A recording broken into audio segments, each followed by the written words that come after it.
Hello guys, শুভ দুপুরের শুভেচ্ছা। আজকে দুপুরের মেনু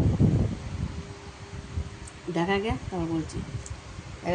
এটা হচ্ছে খারকুল পাতা বাটা, এটা ভাত, এটা হচ্ছে রুই মাছ ডাটা দিয়ে, রুই মাছ আলু দিয়ে ডাটা দিয়ে ঝোল করেছি। এটা হচ্ছে পটল আলু চিংড়ি দিয়ে ভাজা কুচিয়ে। ঠিক আছে, আজকে দুপুরে এই মেনু, আর কিছু করিনি। 3 জায়গায় ভাত বাড়া। গরমে আর কিছু করিনি, খুব গরম লাগছে, এই জন্য আর কিছু করিনি। যারা যারা খাবে চলে এসো আমার বাড়িতে, সবার জন্য খাবার রেডি। কারা কারা খাবে চলে এসো।